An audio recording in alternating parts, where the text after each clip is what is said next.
sepi sinimpen telenging kalbu pambukaning warana talengan saking layap liyeping aluyut tindhu pesating sepena somo soping rasa jati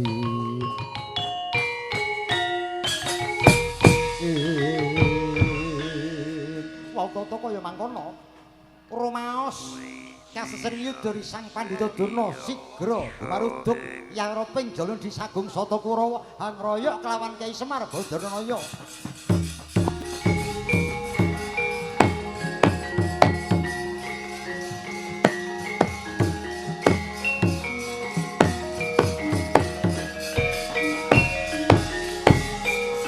maruduk yaroping jalan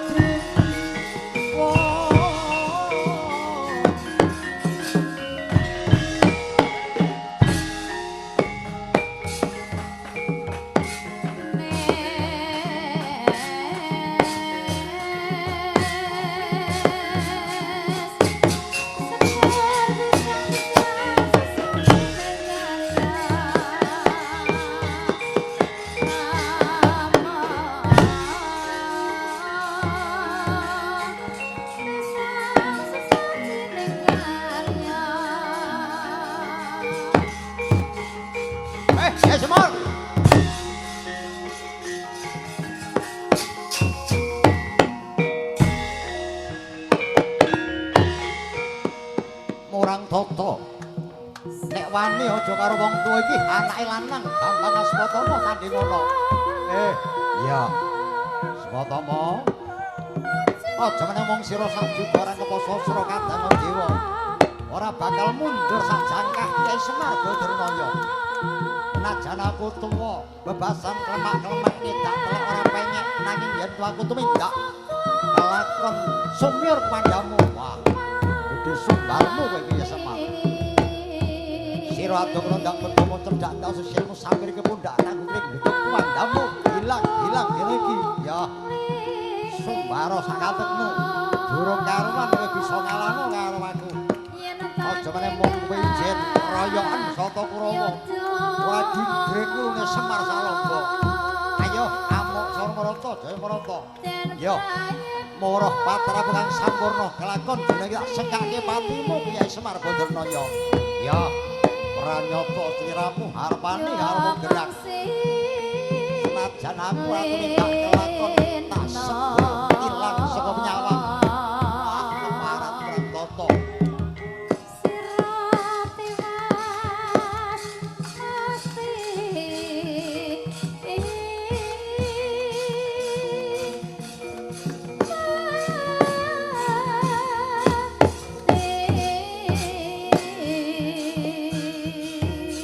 Maju. Was, weh. Weh.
Hepesa.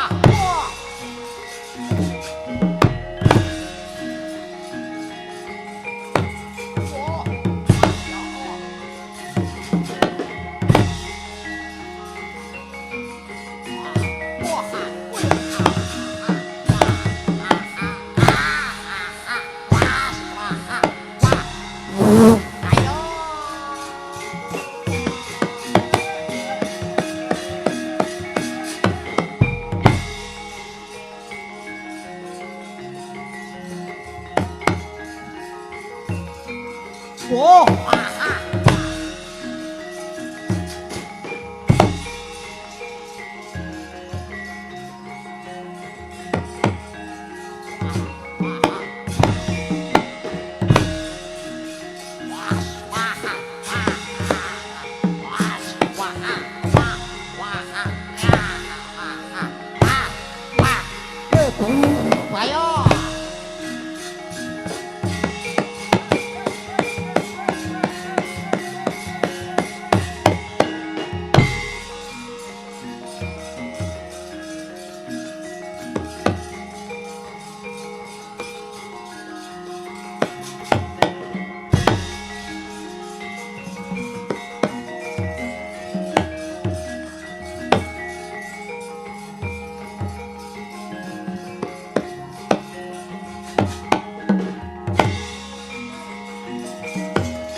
Tengarang ning ajure gong maguru gongso tetek lir kadya butula war panjriting turangga esti rekata ingkang diwaca lelayu sekti Kakang Begawan Durna. Piye Dik Suni? Ayo kok ya liampuh temen Kiai Semar Badranaya. Ing atase sliramu Kakang wis ngetokake pusakamu pamungkas wujuding Kiai Cundha Manik. Dheweke ditamani pusaka ora tumama, dikeroyok Sata Kurawa. Senajan Semar iki wis ketok tuwa ning nyatane ya isih sekti mandraguna. Terus iki kepiye Kakang? Ah, aja kuwatir. Ora kurang ing pang. Iya kuwi budidaya tumraping pun Kakang. Semingkira sawetara aku tak mata aji memba warna kelakon sruduk celeng modar Semar Badranaya. Ingkang atos-atos nggih Kakang.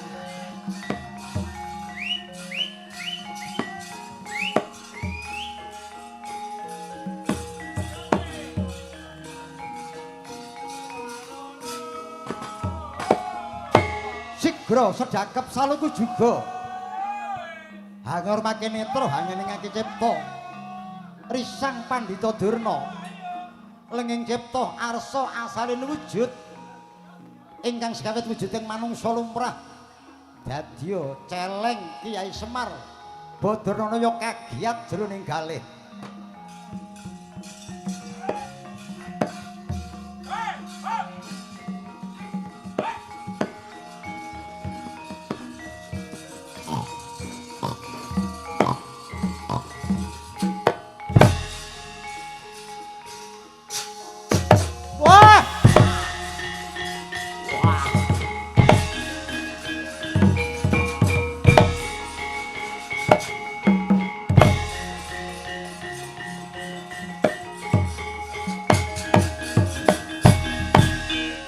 Dongeng endhek si penunggal patenana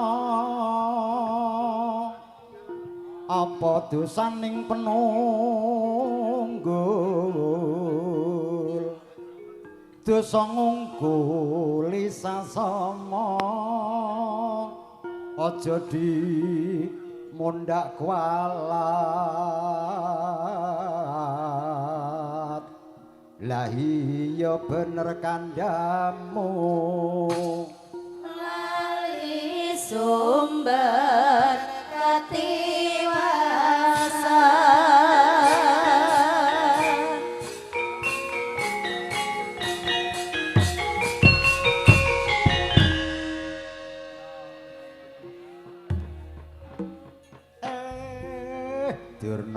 Durna ya bola bali kowe ngetokno pengibaran Semar ora samaring perkara iki lah wong malih kewan kok kewan celeng monggo jeneng kewan celeng kuwi aja meneh kok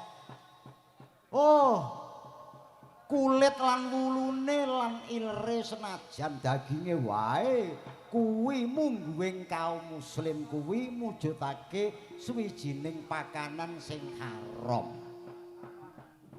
Ilere mujudake najis munggo landoh. Ya wis memper nek pakartine pendhita sing nista malih kok celeng. Sawangen aku malih apa Begawan Durna?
Semar Badranaya sing tak gumuni kok lho iso-iso ing atase aku malih rupa wujud celeng saka pengerasaku Semar mati diseruduk karo celeng lah kok dheke malah ngembari malah malih macan nek ndi jagate celeng ora bakal menang nek karo macan ya aku ora kapok ing perkara iki arep dadi macan sak gunung gedene gubet ula sak glugu kapa mosok ora bangkao kowe Semar Badranaya.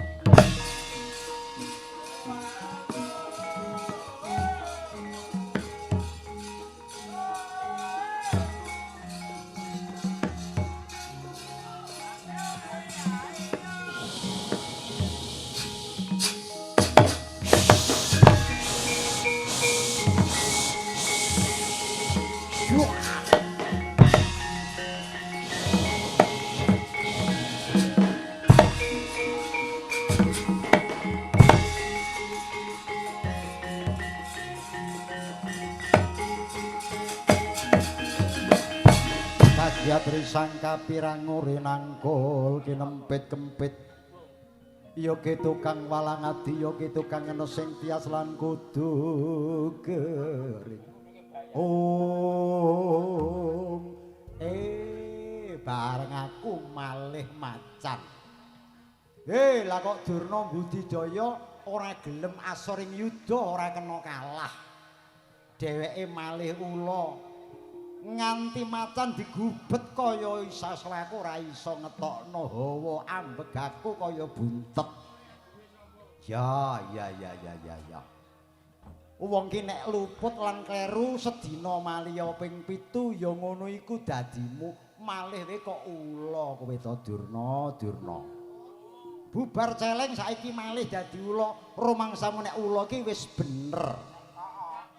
Ula kuwi durung kowe ora ngerti nek dicampur karo kodhok kelabang jago 65. Kuwi iso ngentekno bondo. Dadi upluk. Ya. Ning beda nek wong becik wong bener kaya Semar Badranaya sawangen aku upama malih aku malih dadi lambanging negara dina iki aku.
Hangguru sesumbar Orsing oleh manabdo kadya manubru'a oleh repindaning Singalodra Kanjeng Eyang Begawan Durna. Oh iya nggih kulup putuku wong bagus Boma. Wonten napa Kanjeng Eyang? Iya, mengko critane dawa mengko tak kandhani. Ingkang jibaku lah kok sliramu tekan papan iki ana apa nggih Kaki? Eyang, kula sekawit sowan wonten ing pertapan saka 5. Sedyaning manah kula kepengin minta sraya kalian paduka supados kepareng anggayuaken dhateng kula wujudipun wahyu rasa sejati. Mergi menapa menawi dhewe nguni kula nyuwun baya pitulunganipun Kanjeng Rama Prabu Sri Bathara Kresna nyatane mboten nate kelampahan Boma nampa kanugrahan. Iya. Perkara wahyu mengko dipenggali mburi aja kuwatir. Mengko aku sing bakal ndunungake cara nggonmu bisa nampa kelawan wahyu rasa sejati. Ingkang jibaku aku Maradhyake walesna wirangku karo Kyai Semar Badranaya sing dina iki malih manuk Garuda mosok borong patine Semar tak pacana karo sliramu nggih kula Gampun Basuki kula labrake Semar Badranaya Kanjeng Eyang. Modyar kowe marang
bukane wong ki nek salah balane mesti mberah. Nanging aku ngerti yen tepu puntane sapa sing salah bakale seleh. Sabab iki sedhela engkas wis bakal tukul wujuding jaman Ratu Adil. Sapa sing salah bakal seleh, sapa sing becik bakal ketitik. Sapa sing ala bakal ketara, sapa sing nandur mesti bakal munduh lawan wayang pakarti ya. Wong Ngastina lumrahe Begawan Durna mligine. Dina iki nek tak turuti ora ana rampunge. Merga nyatane siji iso tak kalahake sing siji maju, siji tak undurake sing siji padha ngayoni. Ya. Luwih becik aku tak ngalah. Aku tak sowan ngarsa dalem Kanjeng Rama Pukulun padha wenang. Tak sesambat lan minta baya pitulungan. Enten ana bali ning Semar Bandarnaya kowe Durna.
Kayune ngopor wa sejati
apa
bodote aku ditinggal karo wong tuwa mergo kiyaine Semar Badranaya iki dina lagi ngangkelang jagat kepengin anjejegake ngadil ing swasana mergo pancen nyata saiki iki tumapaking mangsa kala wong Jawa wis padha ilang jawane anane mung rasa tega tegel sarta mentala mring sak padha-padha timbangane urip wis ketok melarat golek gawean angele ora upakat ngopo wis Kang Gareng kedete semak aku nyawa sendang biru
Mbak Saica iki sinden paling laris sak Kabupaten Jepara Kang Gareng. Amin. Mergo dheweke lagi ngetren-ngetrene dadi pesinden campur sari.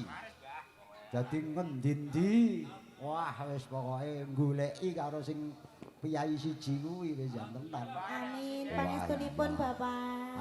Iya ya kuwi tak kudang-kudang tak gadang-gadang dadi waranggana ambacutake kelawan lekasing Ibu Ambarwati lan Ibu Lestari. Wo saiki wis moncer ndisiki.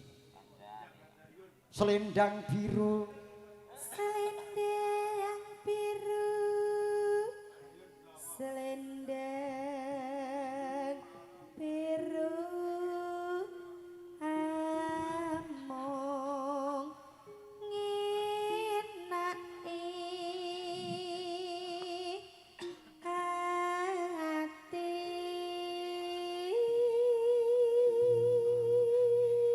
Bapake karo ibuke wis ora menggalih karo ragate merga wis iso golek ragat sekolah dhewe. Nora tekan batin setiamu. yuk kadang lingging jiro lu.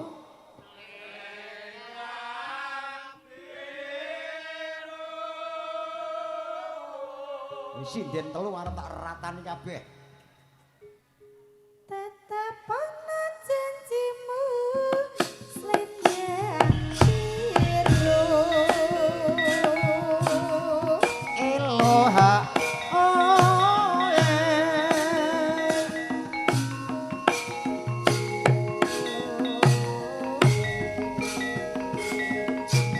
yo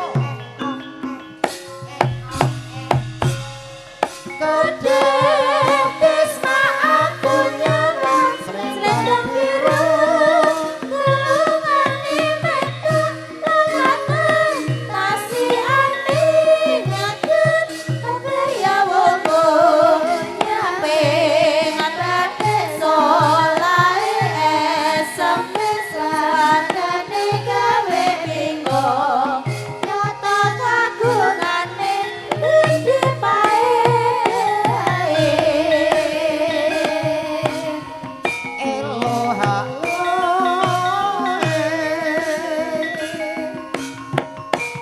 Among kunciwane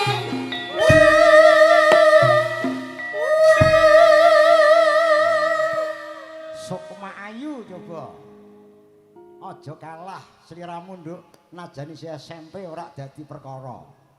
Anyelaki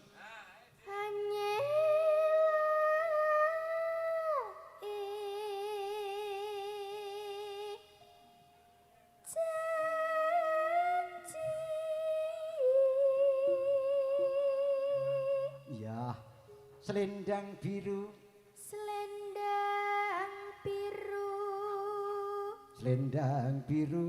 selendang Mrene, Gong. biru. Oke, Mas. Among ngenaki ati. Wah, cenggoke ya ora kalah karo liyane kok, Ren. Iya. Nora tekan Tekan batin setia. yuk kadang buri balik malih jiro lu.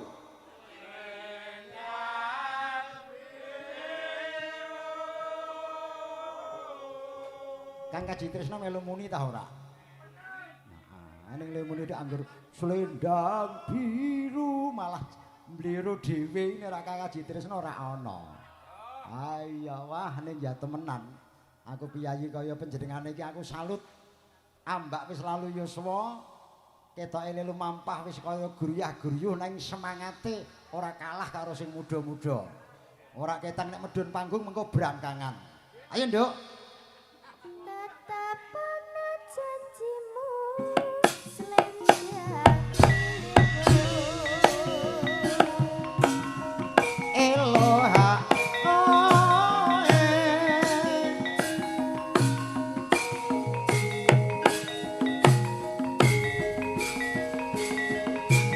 yo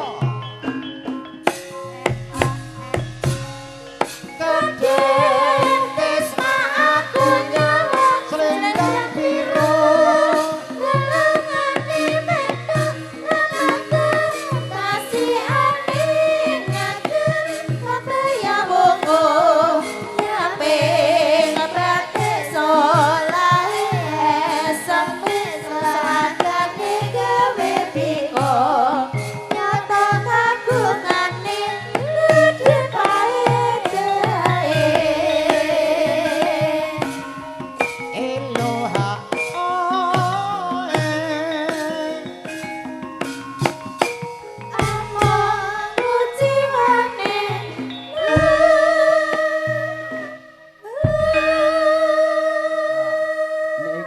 liyane sayangku gitu lho. Alah sik sayangku iku lho. Diaturi kok aku terkesan karo sliramu. Heeh. Loh, Mas sinten iki sing luweh-luweh bojomu ra melu. Alah wis temenan. Anjene. Oke, esuk Jiat. dikenono. Engko tak tututi, engko terus tak enggokake ning randu alas. Alah ya. Asik. Hah? Ayo, Dik. Anyelai.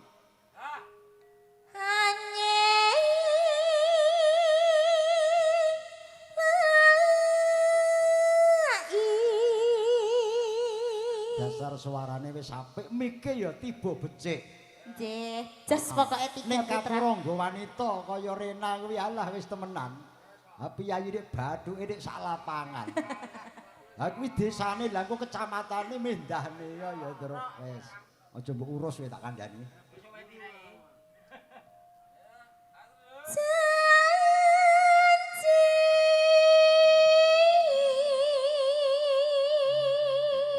Wah, iki kelino. Soale ndek mben ki le ana Asap Sedawa ki mergo le ngeden rada rasa. Selendang biru. Selendang biru. Selendang biru. Selendang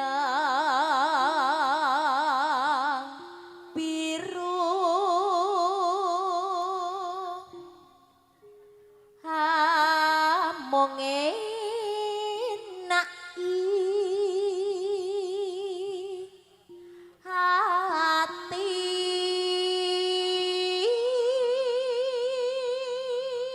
Nora tekan batin setiamu Mas Muklis.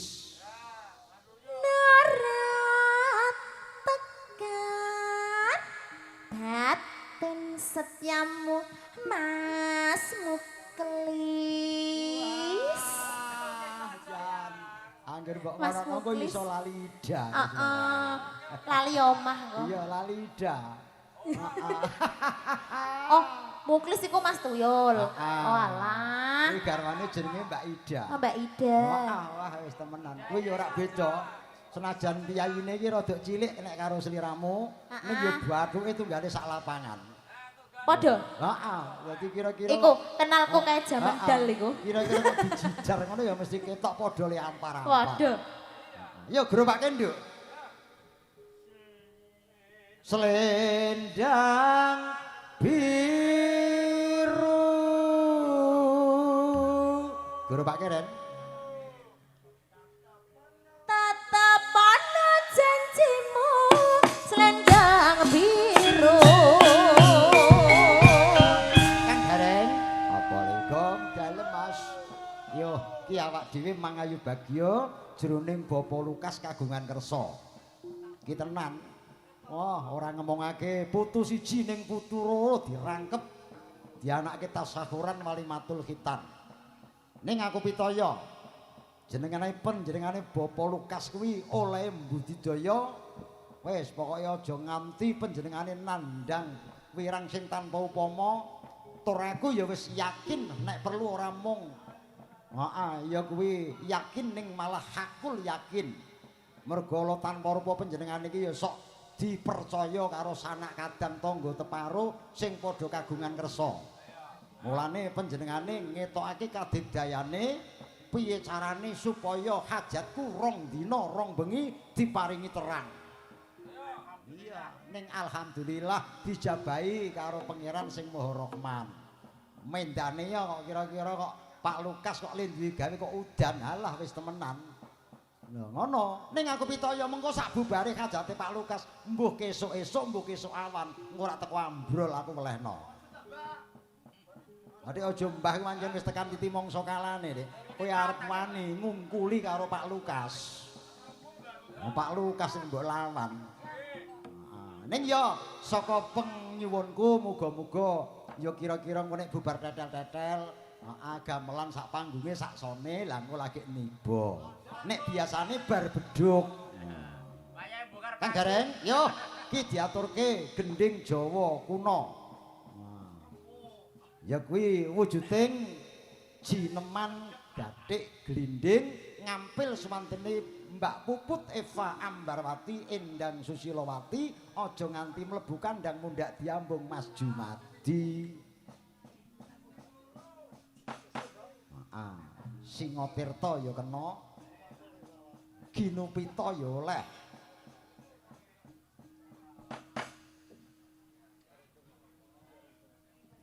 Singotirta.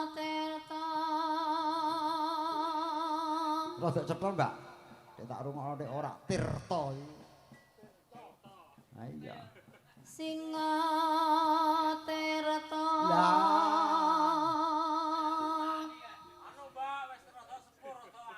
Ya, wis nenek-nenek kok ya.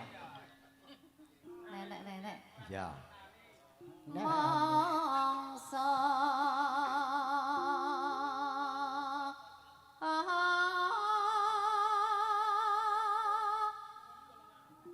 jalma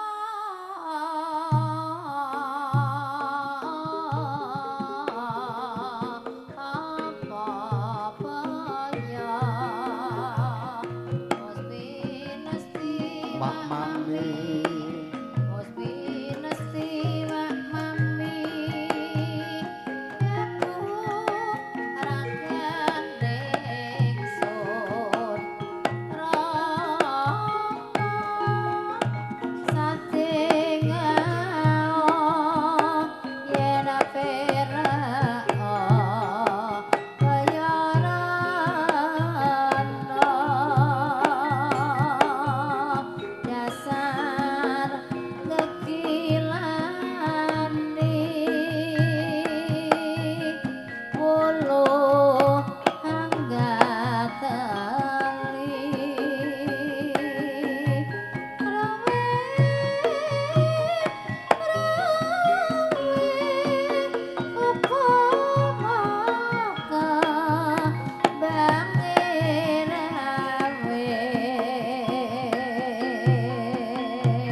sesore ya nyatane kancane wah le usek munggah medun saka panggung dheweke ora tak paringi wektu supaya mudhun mergo aku wis krasa rumangsa nek Mbak Ambar saiki wis rada sethithik lalu yuswa. Nek biyen rikala semana kae isih sinden bermutu, saiki wis dadi pesinden sing berputu. Antuk daya antuk daya ya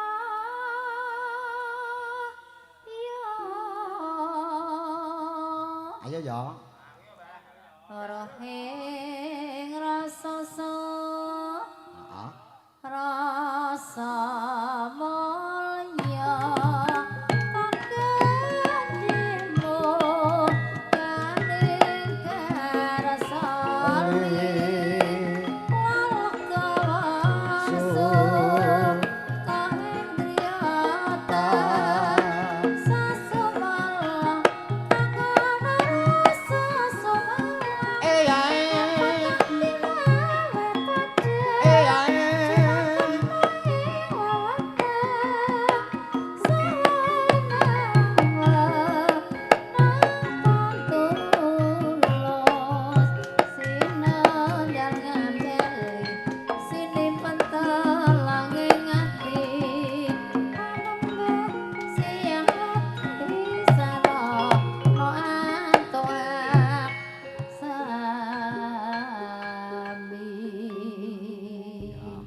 bagian iki mesti ana sing mek teratap. Siapa, Truk? Guyu dhisik wis krasa. Iya. Lah iku awor rek niku. Ane ya ijik mending nek kuwi biyen ora sak ngantek mbubarake omah-omah. Ning bareng ketemu Saginah iki lho temenan. Cahya Katri. Awor iku patungan ketara tau patungan. Cahya Katri. Cahya Katri. Lah. Makna iku. Tri. Ayo Tri. Ya kene lho pijet ana, engko nek bar pijet engko terus rono ya. Tangane piye, Geng? Kejere tau temah sing tangane wis siji. Mangga. Wos nyawi cici. Saka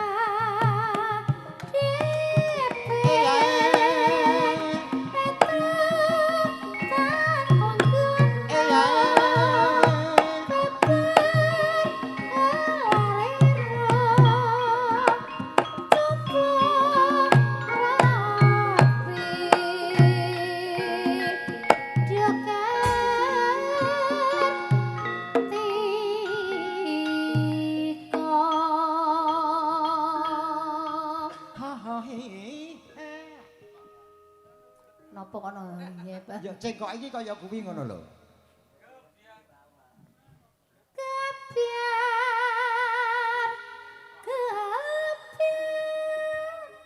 sreko manyar kadya kanca nabi nabar saking atuwinggal rumah saprasane ngati agung jande serung kacipta tumunduk sekar malati Wancine maghrib gak ndang sembahyang menyang kali gak nyangki ngotimba. Mumpung seure padha nanggap wayang engko ora umure panjang. Beda nek nanggap campur sari gelis mati. Besok yen mati tak pujekke munggah swarga.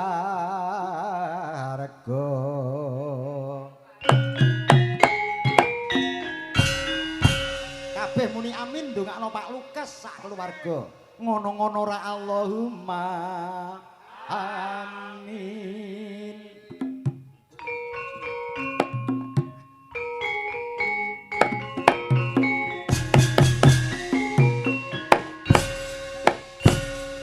Dunak saka Madiun rumangsa penak rasa-rasa mudhun.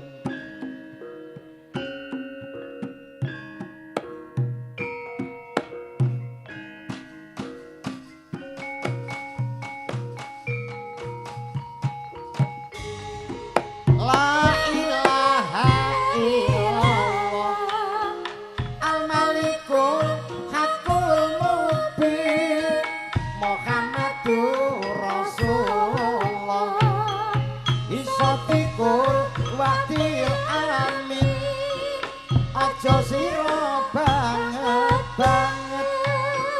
nggonmu urip ana ing donya malaikat jurupati lirak-lirik marang sira guning lirik malaikat arep jabut nyawa ira guning jabut anganteni dawuhe kang maha mulya sakwise didhawuhi banjur tandang karo kandha aku iki wong saderma kowe ora kena semaya owe yang ya iyo ya iyo Gunung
setyane kelakon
yo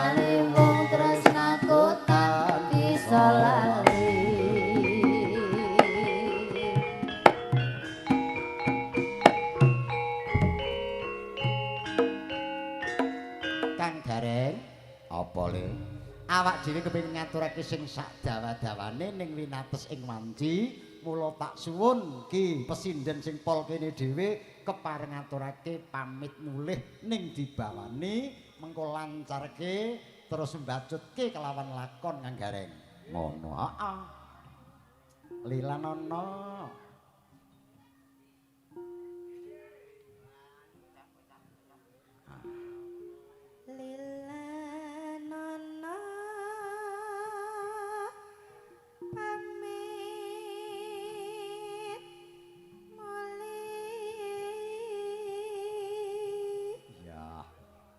kaya abut iku saking ngabut mikmu apa saking wis pancen wis entek suaramu nduk duka ya loro-lorone ya nggih menawi iya mulane heeh tak jaluk lan tak suwun siramu sing rada menghemat dalam mengeluarkan suara mergo swara kuwi diperang dadi telung perkara siji swara tutuk loro swara tenggok sing angka 3 swara weteng nek wancine weteng ya kudu gunake wetenge nek wancine tenggorokan ya tenggorokane nek wancine swara tutuk ya tutuke sing dienggo aja dadi siji gorokan kabeh remuk swaramu Jan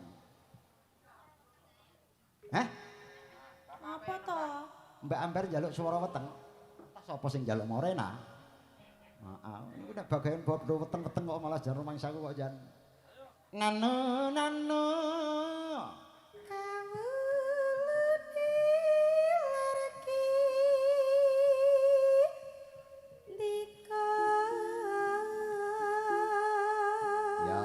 engko bubar bawa iki sliramu tak lilani nek arep lengser dhisik ora apa-apa nduk mergo sesuk nggarap tes supaya iso sare sok aketang sedhela nggih nek ora ngono ndak malah sesuk tiba gilirane pelajaran apa olahraga olahraga jane nek olah pakai kula push up Pak push up nggih ngono ha iku jane ya gadoh nek kira-kira kowe push up lek aku iso ngadang nek ngisormu ngono ya nek niku nggih penak mangke Pak rumangsa aku jan iku ora ndek biyen nek saiki temenan mbok aku leleh nek ngisormu ngono lalah mamula gembletak nek ora percaya takono karo Mbah Senari takono karo Kang Kaji Tresna alah tak kira kok dikon jajal ya Pak enggak pinasti titik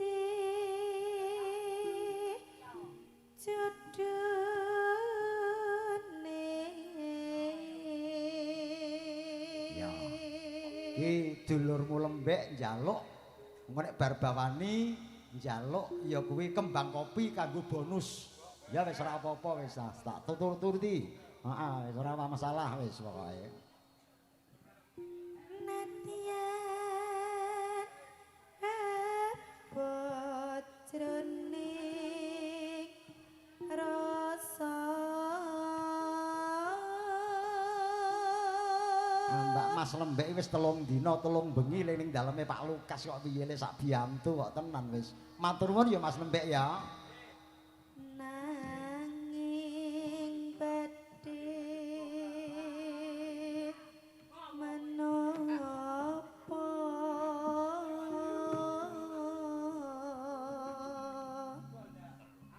Sumadyat sumedhot sajroning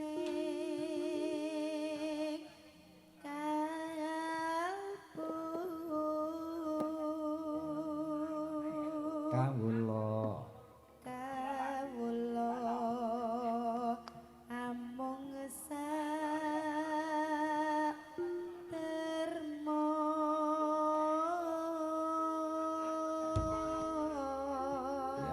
Ica ndak keparengake lengser, iki ndak suwun ya kuwi dikeparengake kembang kopi kanggo Mas Lembek.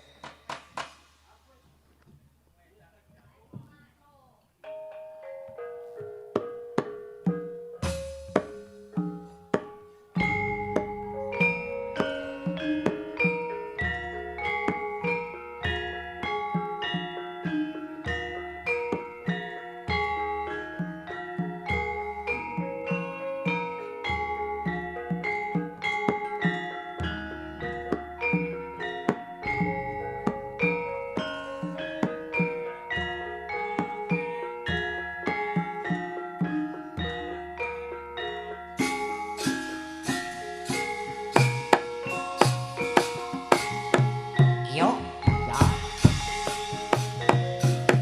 Jirolo, ja. Sumari wis karya wangi kembange kopi. turut gagah somlarat kaya selaka godhonge ijem gawe arep ati kanggo tentrem nyawang kuwi ayah kopi gading anggurane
sepi oh sinimpen telenging kalbu pambukaning warana talen saking layap liye ping aluyut pindho pesating supena sumusuping rasa jati oh duh Kanjeng Rama pukulun Kanjeng Rama pukulun kula nyuwun kali damar kula nyuwun daya pitulungan kula sampun boten kiyat nyumrapi dhateng kawontenaning jagat Kanjeng Rama pukulun Ismaya dadi rohanira ya nggih kuluk kabeh mau obah musik ing sumasana kuwi wis rinipta dening Bathara menungsa mung kari saderma iki dina panci tumapaking ya kuwi jaman kala bendu akeh menungsa sing padha cidra wong gedhe wis ora kena digega nggone makarya mung blendhokake kelawan wetenge lan mikirake amung kelawan kulawargane ora padha menggalihake kelawan kahanan kawulane alit kawula alit padha njerit oh para penggedhe wis padha nggugu karo karepe dhewe kuwi jenenge jaman kala bendu ning sakwanci bubaring jaman kala bendu bakal tukul sing diarani jaman Aratomadil tumapaking mangsa kala jaman Kaliyasa ing kono ya kuwi menungsa cinaba dening jagat iki huming jagat sing lumiwat ya kuwi awit saka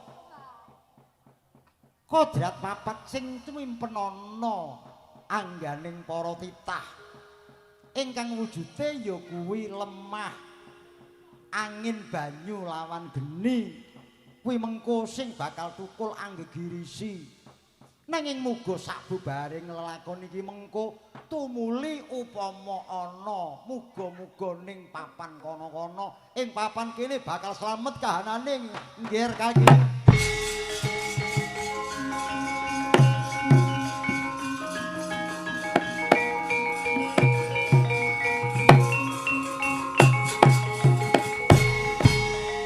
apa Ismaya iki dina sliramu kanggo srana nggone ngulun bakal anurunake wahyu rasa sejati sing diarani wahyu kuwi kanugrahan rasa kuwi nelakake tukuling saka jroning ati sejati wis ngarani dadi menungsa kuwi kudu gelem angrasakake aja mung cukup awake dhewe ning kudu gelem ngrasakake kelawan kahanan sing ana kiwa tengene ya kuwi yen to sira dijiwit krasa lara aja sok seneng jiwit kelawan wong liya apa meneh sliramu wis kinodrat dadi danyanging jagat sliramu kudu paring wewarah yen to wong kuwi supaya slamet uripe kejaba nggunakake rasa pangrasane aja nganti nindakake sifat telung perkara ya kuwi hadigang hadigung hadiguna kuwi ora kena sing diarani hadigang wong kuwi ora kena nggunakake carane kidang dumeh pelayune banter baru ngece sing ora kuwawa melayu kuwi ora oleh upama sliramu sugih aja banjur sak wiyah-wiyah maring sak padha-padha apa meneh mancingina kuwi ora kena merga derajat pantat isaning minggat donya brana isaning lunga sing angka loro ya kuwi hadiguna wong kuwi ora kena duwe watak hadiguna kaya wataking gajah dumeh gedhe ronggah-ronggah banjur sak wiyah-wiyah maring sak padha padaning titah kuwi ora dikeparengake dening Gusti sing Maha Murah dene sing angka 3 nggih kulup ya kuwi mara gondhelana wong kuwi ora kena darepe watak kaya wataking ula ya kuwi watak hadiguna dumeh duwe supas sing mandi terus kemaki lan kemlinthi kuwi ora dikeparengake karo Gusti. Kabeh mau kudu nglenggana marah sliramu sing kuat dadi wadhahing wahyu rasa jati tampan ana nggih Ismaya.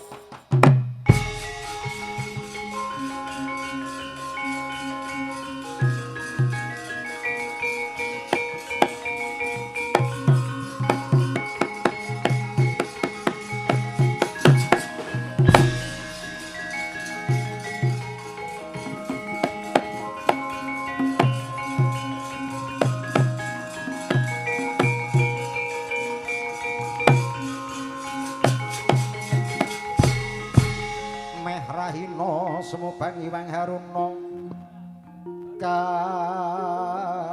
kadinetraning hangga rapuh sabdaning kukila ringkani gara saketer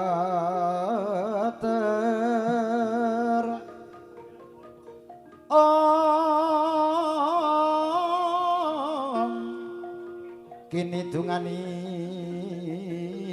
ingkung lir wewusing pini panto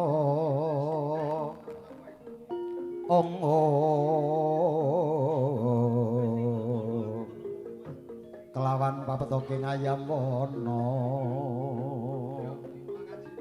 ning apa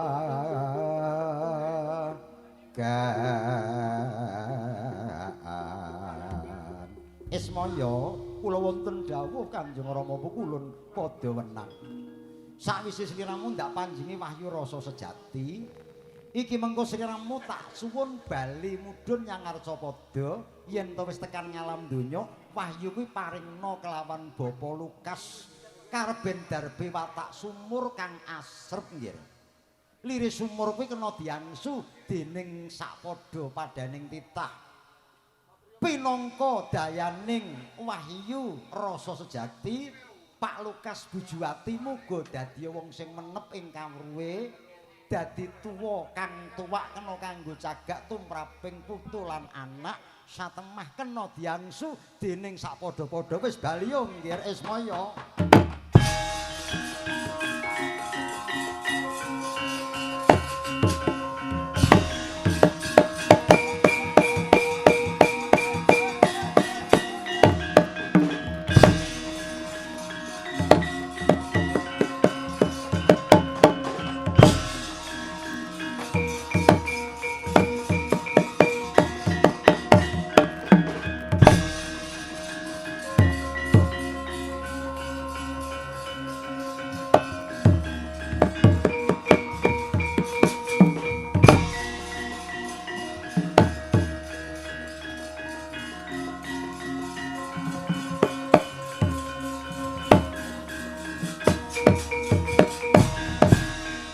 Kula Janaka sampun paripurna kula suwun ndika medal saking kuncung kula Gus.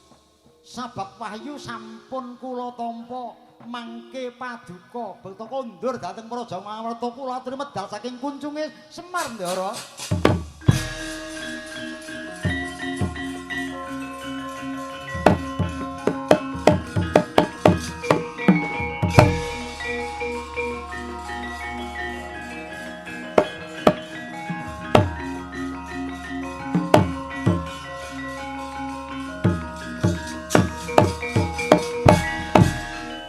Apa Kakang nggih niku wujuding gendhaga ingkang ing salebetipun wonten wujuding wahyu rasa sejati.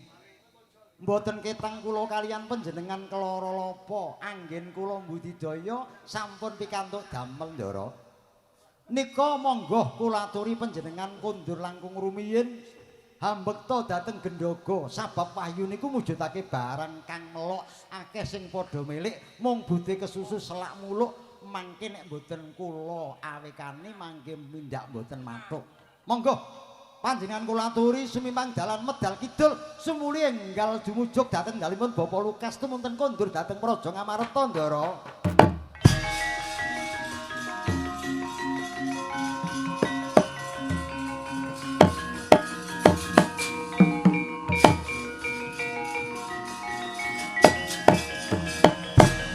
Sigra Kyai Semar Badaranaya amencepeng kuncung ki dudha manang munung. Lenging cipta amata aji pamling angrawake Kendara ing Yadipati dumrajog tanpa laraban praptane Raden Bratasena.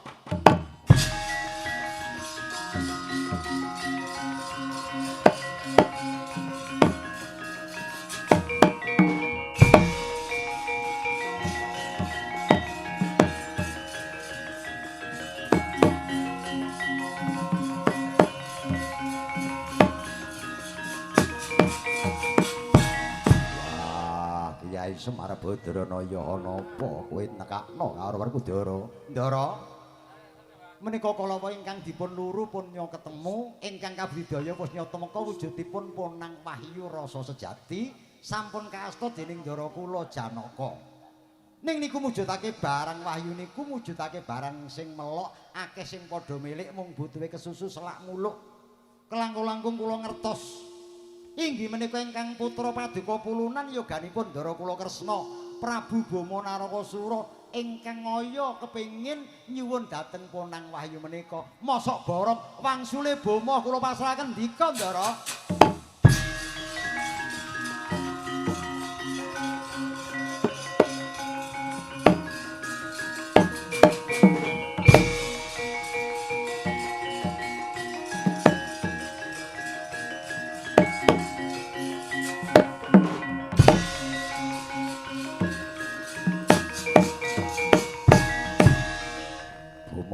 Piye, Lik?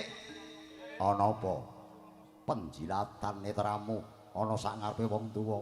Aku goleki Kiai Semar Badranaya. Nek wis ketemu arep apa? Dheweke ya kuwi sing tak rungu sing bisa nampa wujuding Ponang Wahyu rasa jati karepmu. Entuk tak jaluk, ora entuk tak rudo paripeksa nyoh tonggakku tampanon. Wah!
Iki yen to kedawan mengko awak dhewe puntane bakal den katriwandaning palagan karo Paman Bratasena. Ya do bali.